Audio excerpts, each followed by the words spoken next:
What's going on, guys? Today we're taking a look at another article because you guys seemed to enjoy the one a couple days ago. This time we're going, instead of Screen Rant, we're going to talk about CBR.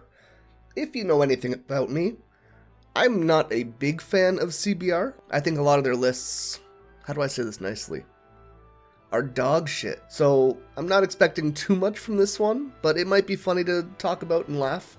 I chose a topic that should be at least fairly easy at least. It's called Inuyasha, 5 Reasons Sango is the Best Girl and 5 Why Kagome Is.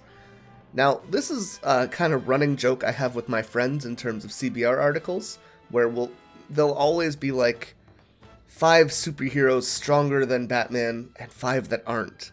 And it's like, why fluff it with the 5 that aren't? And sometimes they're just like really silly. Like if I had to invent a similar CBR topic off the top of my head, I might say Inuyasha, 5 characters that are demons and 5 that aren't. It's just like, you're adding a lot of extra pointless information, but whatever. If you enjoy these articles or want to have me check out a different one, be sure to let me know in the comments down below. But with all that being said, let's get into this one. So this one is by Lisa de la Cruz. It says, both girls are strong and amazing characters in their own right, but when it comes to being the best girl of the series, who takes the crown? So right off the bat, I'm assuming that this is going to be an actual comparative piece. You're looking at 2 different characters who are contested for best girls, and you're going to figure out which one you think would be better, right? Otherwise, why would you make a video saying both are best girl? That doesn't make sense. When viewers look back to Inuyasha, the most common dilemma is Kagome versus Kikyo. This is an easy pairing to pit against each other as they both have the same love interest. Kagome and Sango are best friends in the series, so no one would put them against each other. The Kagome versus Kikyo thing, that's a very common debate. Kagome versus Sango, there's no competition. I mean, what are we talking about here? Kagome is a fierce girl from the future who easily accepts her role as Sacred Jewel Shard Finder, and Sango is a demon slayer set on getting revenge and saving her brother.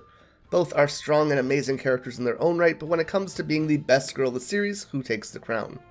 I mean, she's like a little bit more than Sacred Jewel Shard Finder, but that's fine. So we're going to start at number 10. Sango, a great fighter. Sango is unmatched when it comes to her fighting abilities. Trained as a demon slayer in her village, Sango is one of the only female fighters. The demon slayers are regular humans, which makes Sango fighting skills even more impressive. Yes, that's one of the things I really enjoy about Sango. It's like every other character in the party has a lot going for them. They have some supernatural element. Miroku and Kagome have their sacred powers. Shippo and Inuyasha both have demon powers. Sango is just a girl. Like, she's just a human being, and she's able to keep up with the rest of them just on her own strength and abilities, and I find that really, really cool. Sango also wields the Hiraikotsu, a giant boomerang-like weapon. The weapon can take out demons with a single strike. The Hiraikotsu is almost the size of Sango and probably weighs more than her. Sango not only uses this while flying midair on Kirara, but she also has gotten hit with it and survived. So we even saw Miroku trying to lift the Hiraikotsu in one of the movies, and like he staggers and can't get it going.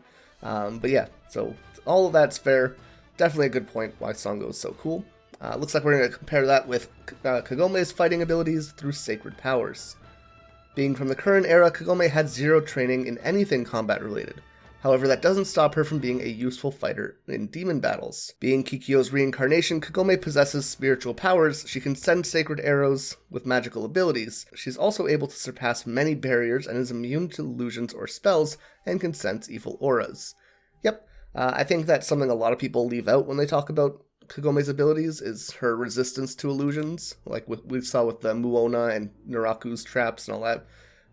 It's really cool that she's kind of able to suppress the illusions people put on her. At the start of the series, Kagome is not the best with the bow and arrow, but as the show progresses, she dramatically improves. She's also a quick thinker and can solve problems by thinking outside the box. That's all very much justified. So far, I'm going to admit, solid piece by CBR, which is strange, but I'm afraid this is just going to list 5 good things about each character and not really claim a best girl.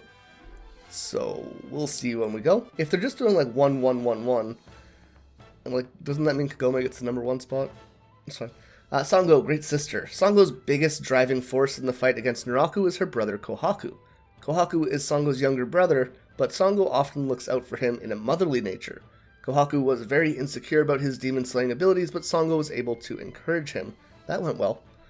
Due to the trap set by Naraku, the entire Demon Slayer group is slain at the hands of a possessed Kohaku. Only Sango learns that Kohaku is still alive and under Naraku's control. She stops at nothing to try and get him back, even if it means betraying her current friends.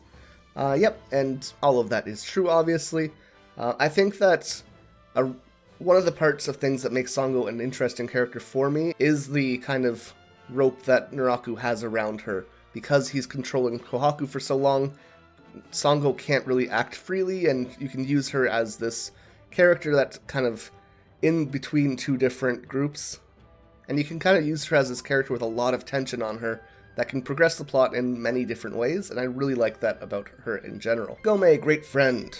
While it is Kagome's fault that the Sacred Jewel made a reappearance in the feudal era, and she is the one who broke it into shards, she does not really have to stay and help find it. However, her big heart takes over and she agrees to help Inuyasha. I guess. As the show goes on and Kagome learns about Naraku's actions and how they hurt Inuyasha, Kikyo, Miroku, Sango, and countless others, the fight with Naraku becomes personal to her. Kagome can easily walk away and return to the world, but she decides to stay and fight because she's tired of seeing those she loves hurt.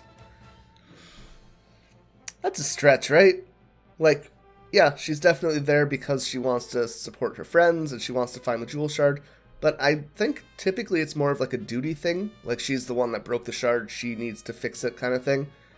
I don't know if she's specifically staying there to help her friends get revenge at first. I don't know, this one doesn't really sit right with me, but that's fine, whatever.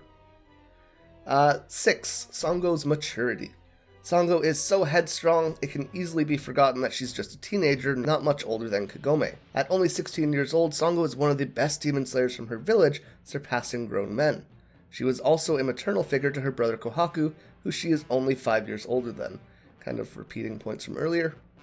Sango has to deal with a lot heavier moral issues, including making the decision to kill her brother in order to save his life. Despite losing her entire family and village, Sango makes the decision to carry on.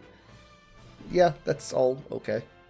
This probably could have been said better. I think they mean like, she's put in a position where she has to make difficult decisions, and Sango makes the decision to carry on. She does try to end her own life like 15 times in the series. You know, I don't know, I'm not sure she's like sold on that decision for most of the time. But it's like, it does lead to many powerful scenes that her friends step in and be like, no, you can do this, yada yada. Yeah. Kagome innocence. Oh, what a great trait. Kagome is often considered immature in the series due to her emotional outbursts and issues with Inuyasha. True. However, what can be seen as immaturity is really teenager being a teenager. Kagome is only 15 years old and in a completely different environment, which is more dangerous than where she's from. Yeah, I guess. Kagome's innocence is not only endearing, but it makes her character that much more compassionate. Kagome can't watch someone in danger without wanting to help. She always seems the best in everyone, even when they may not be the good guy. Her innocence may lead her to trouble, but it always works out. Yeah, I think that's definitely a fair point as to why people enjoy Kagome, is like her willingness to help people and her general kindness, even if she is very immature and not always having the best grip on her emotions, but that's all fine. Number 4, Sango has the best sidekick. I'm not sure that has a cool pet is a good reason to be best girl. Probably should have focused on Sango elements herself, but that's fine. When Sango joined the crew, she brought along with her the best anime sidekick, Kirara. Kirara is a cat being that has been in Sango's family for decades. Possibly 500 years, because we've seen her with Midoriko. She appears as a tiny figure with 2 tails, but can transform into her full form during battle. She can fly, shoot fire, and sense danger. Her loyalties lie with Sango, but the entire group benefits from having her around. Kirara helps Inuyasha practice his wind scar, is a companion to Shippo, protects Kagome when everyone is fighting, and even helps Miroku in a sting to attract women. Without Sango, there would be no Kirara. I mean, this is a good reason why Kirara is best cat, but like, not really so much about Sango. 3. Kagome's link to the future. Kagome normally stays in the feudal era, but does try to go home once in a while. It's hard for her to juggle both the feudal era life and her current time life. As seen every time she returns home, her friends at school are constantly worried about her and her illnesses, and her family, especially her brother Sota, misses her. Kagome is sacrificing a lot being in the feudal era, but she makes the most of it. She uses her trips home to stock up on modern medical supplies for the team. She can also bring food and snacks like ramen and modern day technology to make their journey easier. So one of my favorite parts with Kagome is the kind of duality of trying to balance both lives, the past and the present.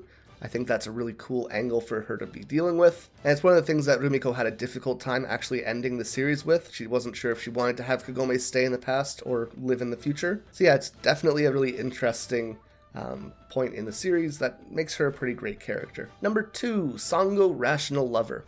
Sango and Miroku's relationship often takes a backseat in the story due to Inuyasha Kikyo Kagome love triangle.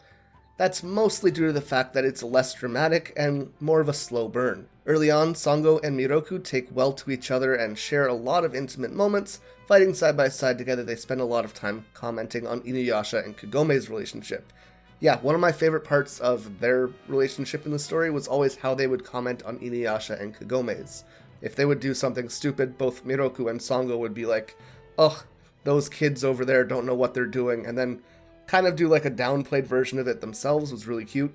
Sango does not hold back when it comes to putting Miroku's perversion in check, and as a result, he respects her a lot for it. Sango gets jealous when Miroku's flirting with other women, but does not display this directly. Doesn't display it directly, I don't know about that, but yeah, that's all. Their relationship is a really great dynamic in the show. Miroku's a bit of a sleazebag, but you know, who isn't?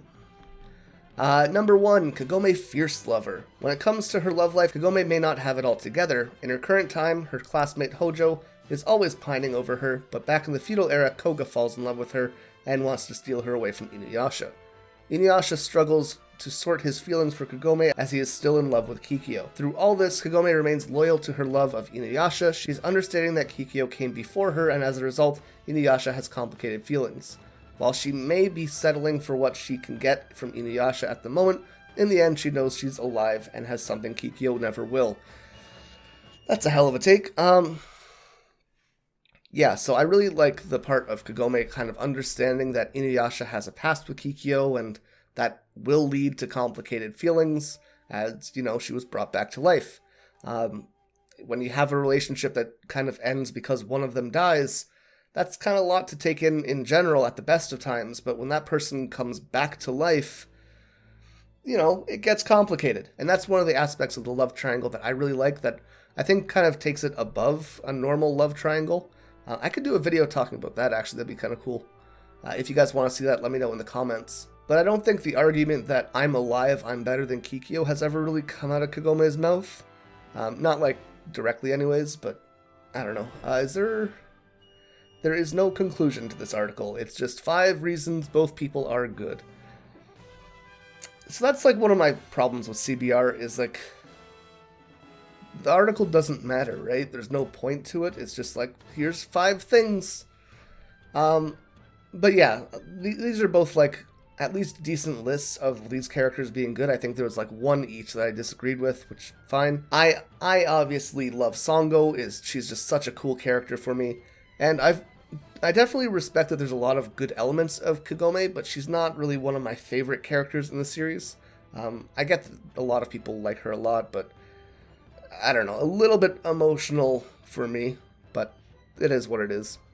Let me know what you guys think of this article. Let me know which one you think they painted in a better light. I think that might be a better question. I think they did probably a better job with... I think they might have did a better job with Kagome, honestly.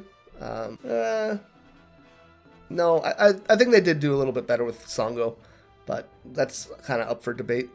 There's no like closing section for what the author thought, but whatever. And let me know who you guys think is best girl in the series.